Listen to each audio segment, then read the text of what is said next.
So our final topic of chapters in the top hat is regarding organic chemistry, which is the chemistry of molecules containing carbon.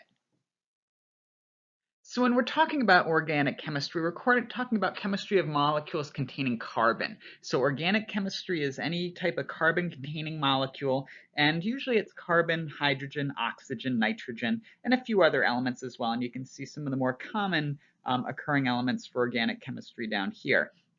But it's always going to contain carbon as the principal component of those molecules. So inorganic chemistry, non-carbon containing compounds, so things like water is an inorganic compound because it's just H and O. Things like nitrogen dioxide, N2, NH3, those are all inorganic molecules. Organic molecules are compounds that contain carbon in them. So CO2, CH3, CH4, C2H6, those were all organic molecules. And organic molecules also, because they contain carbon, are mostly going to contain covalent bonds. So carbon forms covalent bonds with other carbon molecules and other molecules. So organic compounds are covalently bonded molecules. And they're also molecular because they are containing those covalent bonds. And this is just some examples of organic compounds versus inorganic compounds and some general trends. Generally, organic compounds contain covalent bonds versus the inorganic compounds are either going to contain covalent bonds or ionic bonds, depending on which molecule you're working with. So either you're working with molecular compounds or ionic compounds in an inorganic compound. An organic compound is going to contain only covalent bonds. These are also organic compounds are going to be in the gas state, the liquid state, or if they are in the solid state, it's going to be a solid with a low melting point. Opposed to inorganic compounds are almost always going to be high melting point solids that have a crystal structure to them. So very, very different structures, very firm, very solid, very hard, versus softer materials that may not even be a solid, but also a liquid or a gas. And that also leads to the idea of the conductivity. Inorganic compounds are generally very conductive, especially because they have ionic materials in them. They have ionic bonds. They're able to conduct electricity or heat. Think about things that are inorganic versus things that are organic, like wax or cloth, which are going to be non-conductive. But at the same time, just like paper is a good insulator, it's also very flammable. Inorganic compounds like salt are pretty good conductors, but they're not flammable. And because of all that inorganic ionic attraction in inorganic molecules, those molecules are held together very, very strongly with lots of attractive forces, lots of positive, negative interactions, other attractive forces between them, versus in the organic compounds, there are less attractive forces between them. This molecule themselves are held together very well, but the molecules don't hang on to other molecules very strongly because there's not as many other forces. There's no covalent bond, or there's no ionic bonds or ionic attractions. There's no dipole attractions in organic compounds, so they're not going to be held together as weak. And that's why those compounds become gases and liquids relatively easily, why their solid melting point is relatively low, because there's not very much force attracting those molecules together and holding them together as a solid, they tend to become liquids and gases relatively easily. Those same lack of attractive forces also results in a low solubility. Things that are soluble in water, like dissolves like. That means if water is a polar molecule, it's going to interact with other polar molecules. Organic molecules, though, are nonpolar. So they're nonpolar, which means they don't interact with water and means that they don't interact with each other either. So they don't dissolve in water very well versus the ionic compounds, the inorganic compounds.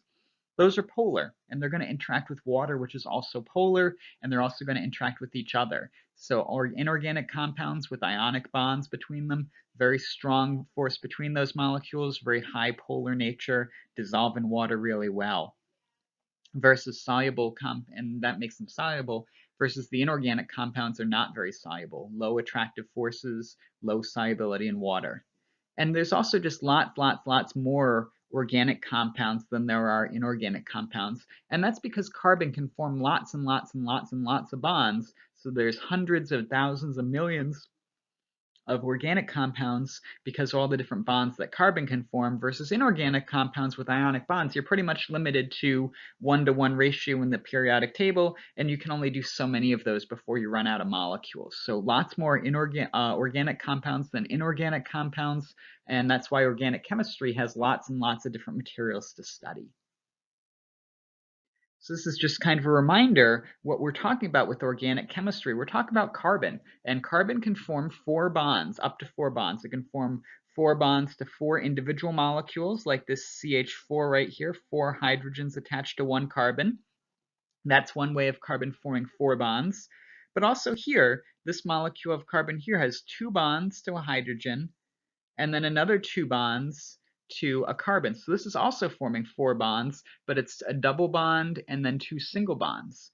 And then this carbon right here has a single bond to this hydrogen and a triple bond to this carbon over here. So this is a single triple bond, and this is also 4 bonds. So carbon can form 4 bonds in a variety of different ways, double, single, or triple bonds, and that is part of the reason why there's billions of different organic compounds. Because of the ability of carbon to form up to 4 bonds, though, it can also take on a variety of shapes. It can take on the tetrahedral shape when it has 4 different things attached to it. It can take on the trigonal planar shape when it's got 3 things attached to it. And it can take on the linear shape when it's only got 2 things attached to it. So depending on how many atoms are attached to that carbon, you can also get different shapes of carbon molecules. So carbon can form these chains. It can just keep attaching to new molecules. And if a carbon attaches to another carbon, you can get a chain of carbons. So one carbon attached to a carbon, attached to a carbon, attached to a carbon. And those chains could be 2 carbons long, 3 carbons long, 4 carbons long, 5 carbons long as it needs to be to make the molecule it needs to make. And those chains can either be a long continuous chain, or they can be chains with branches off of them, depending on how the carbon, because one carbon, like the one here, could be attached to a carbon, and then this carbon can be attached to 2 carbons in 2 directions, and that puts a branch into the chain. So you can have branch chains of carbon as well as the individual continuous chains like we have here. But if you were to look at the formula for both of these molecules, you would count they both have 4 carbons and they both have 10 hydrogens. So these are both C4H10 molecules. And if you were to just describe this as C4H10, you wouldn't be able necessarily to describe if you have this linear long chain molecule or this branch chain molecule. Both of those are described by C4H10, and those are what are called isomers. Like earlier in the semester, we talked about isotopes, where it's 2 atoms with different masses, but the same name, same number of protons, same number of electrons, but different masses due to different numbers of neutrons. And isomers are same formula. So both of these have 4 carbons, both of these have 10 hydrogens, but they take on different shapes and they go in different directions because they're arranged differently. So that's what's called an isomer. And this is also an isomer here. Now we can throw in 3 atom types. So we have hydrogen, carbon, and oxygen. And you can see here, even just leaving the carbons in a linear chain here, do I put the oxygen on the end? Do I put the oxygen in the middle? Or do I put the oxygen between? I can get 3 different isomers again of the same formula molecule. So isomers are just when you have the same formula but different structures. And depending on what structures are present, you can get all sorts of different shapes. So when we're drawing organic compounds, therefore, it's really important that we do that because formulas for organic compounds aren't enough. It's not enough just to say the formula of a molecule. You also have to be able to say how it's arranged. And there's a few different ways to do that in an organic compound. One of them is just to draw it out as an organic structure like we've done here with all the carbons and all the hydrogens attached. But hydrogens take up a lot of room. This would take up a lot of lines on a piece of paper. So sometimes what they'll do is they'll write it a little bit differently. They'll say this is a CH3 attached to a CH2, attached to a CH2, attached to a CH3. And you can see that here, a CH3 attached to a CH2, attached to a CH2, attached to a CH3. So this is a way of describing that same formula and that same structure, but taking up less room on the page. And then you could go one step further. You can get rid of these lines in the middle, and you could do it this way: a CH3 attached to a CH2, attached to a CH2, attached to a CH3. Takes up even less space. And you could even say that this one in the middle is just 2 CH2s, and you could get something like this. So a few different ways of all writing down the same formula.